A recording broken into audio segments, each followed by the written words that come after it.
만약에 아주 오래된 동양 철학 속에 현대 수학의 가장 복잡한 이론을 푸는 열쇠가 숨어 있다면 어떨까요? 전혀 상관없어 보이는 동양의 지혜와 현대 수학, 이 둘이 만나서 과연 어떤 놀라운 그림을 그려내는지 지금부터 한번 같이 파헤쳐 보겠습니다. 아마 이 상징 수없이 보셨을 거예요. 그쵸? 그런데 이게 그냥 균형을 나타내는 예쁜 그림 그 이상이라면요.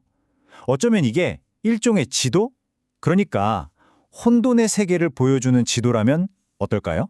좋습니다. 이 거대한 연결고리의 첫 번째 조각부터 한번 맞춰보죠. 아주 오래전 삶의 패턴을 읽어내려고 했던 한 고대 시스템 속으로 들어가 보겠습니다. 바로 명리학입니다. 우리가 흔히 사주라고 부르는 바로 그거죠. 이건 기본적으로 사람이 태어난 그 순간, 그러니까 연, 월, 일시에 어떤 우주적인 에너지가 있었는지를 분석해서 그 사람만의 고유한 패턴과 가능성을 읽어내는 그런 고대의 철학이에요. 이 명리학의 심장에는 오행이라는 게 있어요. 여기서 중요한 건 이게 무슨 혈액형처럼 딱 정해진 성격 유형 같은 게 아니라는 겁니다. 이 5가지 기운은요, 끊임없이 서로 영향을 주고받아요. 바깥쪽 원처럼 물이 나무를 치워두듯 서로 돕는 상생관계가 있고요. 또 가운데 별 모양처럼 물이 불을 끄듯 서로를 견제하는 상극관계도 있죠. 그럼 이 원소들이 대체 뭘 의미할까요? 목은 쭉쭉 뻗어나가는 상장과 창의력, 화는 뜨거운 열정과 빛을 상징하고요. 토는 안정감과 균형, 금은 단단한 질서와 결단력을 나타냅니다. 마지막으로 수는 지혜와 유연한 흐름을 의미하죠. 고대 사람들은 이 5가지가 세상과 사람을 이루는 가장 기본적인 에너지, 뭐랄까, 일종의 우주적 DNA라고 생각했던 거예요.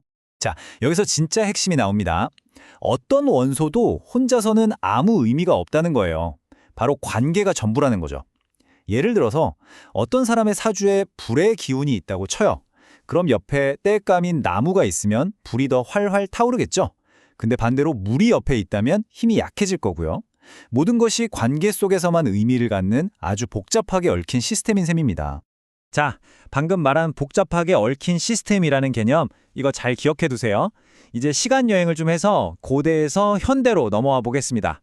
바로 그 복잡함을 설명하기 위해 탄생한 수학의 언어를 한번 만나볼게요. 여기서 우리는 프랙탈이라는 개념과 마주하게 됩니다. 프랙탈의 핵심은 딱 하나, 자기유사성이에요. 이게 뭐냐면 부분을 아무리 확대해도 전체와 똑같은 모습이 계속 무한히 반복되는 패턴을 말하는 겁니다. 이 코흐 눈송이가 아주 좋은 예시인데요. 보세요. 그냥 평범한 삼각형에서 시작하죠. 그런데 각 변의 가운데에다 더 작은 삼각형을 계속 붙이는 거예요. 이 단순한 규칙을 영원히 반복하면 어떻게 될까요? 결국 아주 작은 공간 안에 쏙 들어가는 모양인데도 그 둘레의 길이는 무한대가 되어버려요. 정말 신기하지 않나요? 바로 이 지점에서 프랙탈 차원이라는 아주 기묘한 아이디어가 나옵니다. 보통 선은 1차원, 평평한 종이는 2차원이잖아요. 그런데 코흐 눈송이의 저 들쭉날쭉한 둘레는 몇 차원일까요?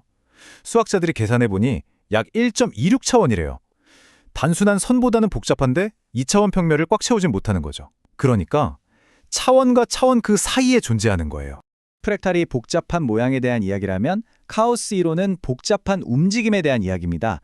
이 이론은요, 분명한 규칙에 따라 움직이는데도 장기적으로는 그 결과를 도저히 예측할 수 없는 시스템을 연구해요. 규칙이 있는데 예측은 불가능하다니 정말 놀라운 역설이죠. 그리고 이 이론에서 나온 가장 유명한 아이디어, 아마 다들 들어보셨을 겁니다. 바로 나비 효과죠. 에드워드 로렌즈의 이 유명한 말은 카오스 이론의 핵심을 제대로 보여줍니다. 처음 시작할 때 정말 눈에 보이지도 않을 만큼 작은 차이가 나중에는 어마어마하게 다른 결과를 만들어낼 수 있다는 뜻이에요. 자, 이제 우리 손에 고대의 지혜와 현대 수학이라는 2개의 퍼즐 조각이 쥐어졌습니다. 이제 드디어 이 둘을 한번 맞춰볼 시간이에요. 바로 여기서부터 모든 게 연결되기 시작합니다. 이 두 그림 어떠세요? 놀랍도록 닮지 않았나요? 왼쪽은 명리학의 구조인데요. 한 개인의 삶부터 사회, 나아가 우주까지 같은 패턴이 반복된다고 봤어요. 그리고 오른쪽은 프랙탈이죠. 바로 현대 수학이 말하는 자기유사성이라는 원리가 수천 년 전 철학에 이미 들어있었던 겁니다. 두 번째 공통점은 상호 연결성입니다. 아까 명리학에서 한 원소의 의미는 주변과의 관계에 따라 결정된다고 했던 거 기억나시죠? 왼쪽의 사주 퍼즐처럼요. 이건 오른쪽의 복잡한 네트워크 그림처럼 어떤 부품도 혼자서는 의미가 없고 전체 시스템 속에서만 그 기능이 결정된다는 현대과학의 통찰과 정확히 똑같아요. 그리고 이게 아마 가장 소름 돋는 지점일 겁니다. 명리학은 전적으로 언제 태어났는가라는 그 초기 조건에 모든 게 달려 있어요. 태어난 시간이 아주 조금만 달라져도 완전히 다른 사주가 나오거든요. 이거야말로 고대 버전의 나비 효과 아니겠어요? 오른쪽의 로렌츠 끌개가 보여주는 것처럼 시작점이 달라지면 시스템의 전체 궤적이 완전히 바뀌는 것과 똑같은 원리죠. 그렇다면 이 모든 게 대체 무엇을 의미하는 걸까요? 이 놀라운 유사성이 운명은 정해져 있다는 걸 증명이라도 하는 걸까요? 자료들은 그보다 훨씬 더 흥미로운 해석을 내놓습니다. 그러니까 이게 네 운명은 이거야 하고 못 박는다는 뜻이 아니라는 거예요. 오히려 그 반대죠. 명리학은 하나의 정해진 미래를 딱 짚어내는 게 아닙니다. 카오스 이론처럼 우리 삶이 앞으로 펼쳐질 수 있는 가능성의 전체적인 모양, 그 경향성의 패턴을 보여준다는 겁니다. 그럼 이 정해진 패턴 안에서도 미래를 딱 예측할 수 없는 이유는 뭘까요? 여기서는 세 가지 이유를 듭니다. 첫째, 우리가 뭘 선택하고 노력하느냐, 바로 자유의지가 있고요. 둘째, 사회나 문화 같은 외부 요인들이 계속 영향을 주죠. 그리고 셋째, 나비 효과처럼 아주 작은 노력이 엄청난 결과를 낳기도 하는 비선형적 상호작용 때문입니다. 그리고 이 모든 건 카오스 이론의 아주 멋진 개념, 기묘한 끌개로 이어집니다. 보이지 않는 어떤 경계선 같은 거라고 생각해 보세요. 이 위를 굴러다니는 구슬은 절대로 이 모양 밖으로 벗어나지는 않지만 그렇다고 똑같은 길을 두 번 다시 지나가지도 않아요. 어쩌면 우리의 삶도 이런 게 아닐까요? 반드시 도착해야 할 하나의 목적지가 아니라 우리 삶이 그 안에서 춤을 추는 아름답고 복잡한 궤도 같은 건 말이죠. 이렇게 보니까 이 고대 시스템들의 목적이 좀 다르게 보이죠. 단순히 미래에 일어날 일을 맞추는 게 아니었던 거예요.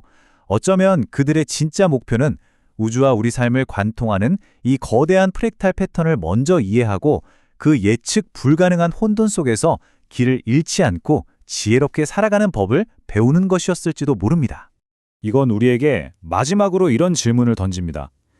만약 수천 년 전에 고대 철학이 현대 수학이 이름을 붙이기도 전에 이미 복잡한 세상의 원리를 꿰뚫어 보고 있었다면 과연 이 세상에는 우리가 아직 발견하지 못한 또 어떤 깊은 연결고리, 어떤 숨겨진 패턴들이 우리를 기다리고 있을까요?